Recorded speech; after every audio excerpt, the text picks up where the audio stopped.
जय श्री श्याम दोस्तों। आस्तिक कहानियों में आपका स्वागत है।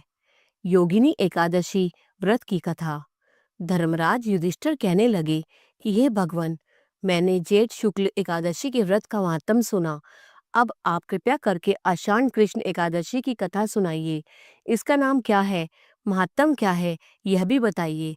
श्री कृष्ण कहने लगे कि हे राजन, आषाढ़ कृष्ण एकादशी का नाम योगिनी है। इसके व्रत से समस्त पाप नष्ट हो जाते हैं। यह इस लोक में भोग और परलोक में मुक्ति देने वाली है। यह तीनों लोकों में प्रसिद्ध है। मैं तुमसे पुराणों में वर्णन की हुई कथा कहता हूँ, ध्यानपूर्वक सुनो। स्वर्ग धाम की अलकापुरी नामक नगरी में कुबेर नाम का एक राजा रहता था। वह शिव भक्त था और प्रतिदिन शिव की पूजा किया करता था। हेम नाम का एक माली पूजन के लिए उसके यहाँ फूल लाया करता था। हेम की विशालाक्षी नाम की सुंदर स्त्री थी। एक दिन वह मानसरोवर से पुष्प तो ले आया, लेकिन कामासक्त होने के कारण वह अपनी स्त्री से हास्य विनोद तथा रमण करने लगा।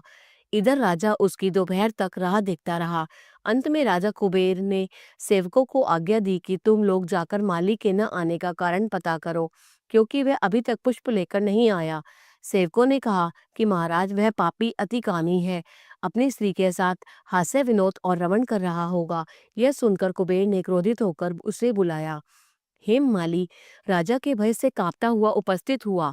राजा कुबेर ने क्रोध में आकर कहा, अरे पापी, नीच कामी, तूने मेरे परम पूजनीय ईश्वरों के ईश्वर श्री शिवजी महाराज का अनादर किया है। इसलिए मैं तुझे शाप देता हूँ कि तू स्त्री का वियोग सहेगा और मृत्युलोक में जाकर कोढ़ी होगा। कुबेर के शाप से हेममाली का स्वर्ग से पतन हो गया और वह उसी क्षण पृथ्वी पर गिर गया। भूतल पर आते ही उसके शरीर में श्वेत कोढ़ हो गया। उसकी स्त्री भी उसी समय अंतर्ध्यान हो गई। मृत्युलोक में आकर माली ने महान दुख भोगे। भयानक जंगल में जाकर बिना अन्न और जल के भटकता रहा। रात्रि को निद्रा भी न आती थी, परंतु शिवजी की पूजा के प्रभाव से उसको पिछले जन्म की स्मृति का ज्ञान अवश्य रहा।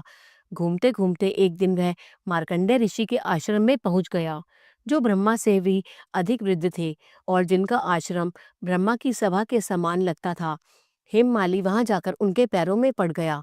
उसे देखकर मार्कंडेय ऋषि बोले, तुमने ऐसा कौन सा पाप किया है जिसके प्रभाव से यह हालत हो गई। हेममाली ने सारा वृतांत कह सुनाया। यह सुनकर ऋषि बोले, निश्चित ही तूने मेरे सन्मुख सत्य वचन कहे हैं, इसलिए तेरे उद्धार के लिए मैं एक व्रत बताता हूँ।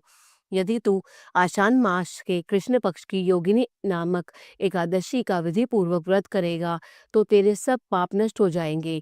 यह सुनकर हेममाली ने अत्यंत प्रसन्न होकर मुनि को साष्टांग प्रणाम किया। मुनि ने उसे स्नेह के साथ उठाया। हेममाली ने मुनि के कथनानुसार विधि पूर्वक योगिनी एकादशी का व्रत किया। इस व्रत के प्रभाव से अपने पुराने स्वरूप में आकर वह अपनी स्त्री के साथ सुखपूर्वक रहने लगा। भगवान कृष्ण ने कहा, हे राजन, यह योगिनी एकादशी का व्रत 88,000 ब्राह्मणों को भोजन कराने के बराबर फल देता है। इसके व्रत से समस्त पाप दूर हो जाते हैं और अंत में स्वर्ग प्राप्त होता है। बोलो श्री कृष्ण भगवान की जय।